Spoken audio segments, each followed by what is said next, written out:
I'm Tom with the list of interesting things. Today on the list of interesting political things is the recent unrest having to do with the United States Supreme Court. More specifically, the prospect currently being considered to add seats to the rank of judges, a practice commonly referred to as court packing.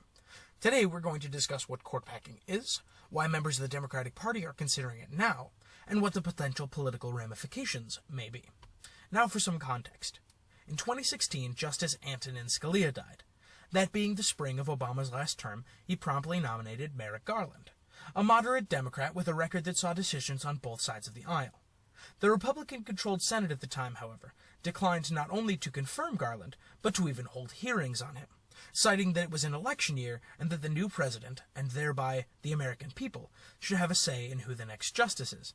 They were adamant about setting this precedent. This prompted members of the Senate, like Senate Majority Leader Mitch McConnell, to say things like this on March 20th of 2016. We think the important principle in the middle of this presidential election, which is raging, is that American people need to weigh in and decide who's going to make this decision. And it prompted people like South Carolina Senator Lindsey Graham to say things like this, quote, "I want you to use my words against me. If there's a Republican president in 2016 and a vacancy occurs in the last year of the first term, you can say, Lindsey Graham said, let's let the next president, whoever it might be, make that nomination," which in hindsight seems a little on the nose. The Senate ended up delaying consistently over the course of the year, and when Clinton lost the election in November, President Trump nominated Neil Gorsuch instead. So fast forward to just a few weeks ago. On September 18th, just 6 weeks before the 2020 election, Supreme Court Justice Ruth Bader Ginsburg died, leaving a vacancy on the bench. President Trump immediately nominated Judge Amy Coney Barrett to fill the seat. The Senate, controlled by the same party as 2016 and being very similar in composition to then, has been seriously entertaining the idea of confirming Judge Barrett before the election, or during the lame duck period before the 2021 term begins. This prospect has upset some Democrats, who suggest that this is base hypocrisy. Many Democrats have been, to use Graham's phrasing, using their words against them. If the Republican Party succeeds in getting Barrett on the court, this will give way to a conservative 6-3 supermajority on the bench. After the loss of Ginsburg, this would be an extremely important event. This has given way to the Democratic Party issuing a number of threats. If they go ahead with the nomination and the confirmation, the Democrats are considering the statehood of D.C. in 2021, or the statehood of Puerto Rico in 2021, and, importantly, adding new seats to the Supreme Court. Now, if Biden wins in November, and there's a liberal majority in the House and Senate, then the Democrats could add 2, 4, or 6 seats to the court, giving them as much as a 9-6 supermajority of their own. This may sound unprecedented, but it really isn't.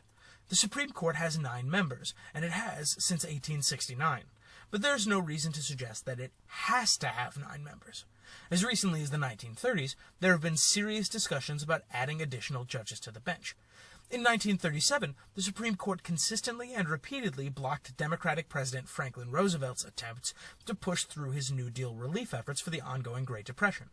Roosevelt then, as prominent Democrats like Schumer and Pelosi are now, began to threaten to add more seats to the court, appointing, when he would, liberal justices that would be more amenable to his plans. To vastly oversimplify, in 1937, the threat of Roosevelt packing the courts was pretty much enough to get them to concede to some of his plans, and eventually the threat was abandoned. But there isn't currently any indication for or against something similar happening. If Democrats do pack the court, it would leave them with unilateral control of the United States government. And I can't and won't say whether that's a good thing or not. I'll leave that up to the listener.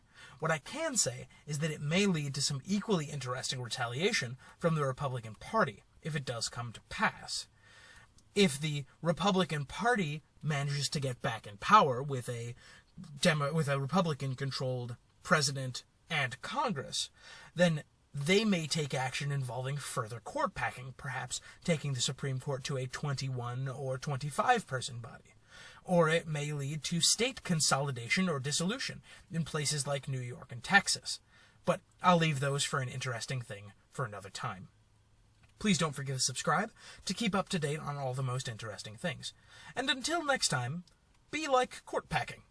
Be clandestine, dramatic, and just a little sneaky. And above all, be interesting. Thanks for watching. See you next time.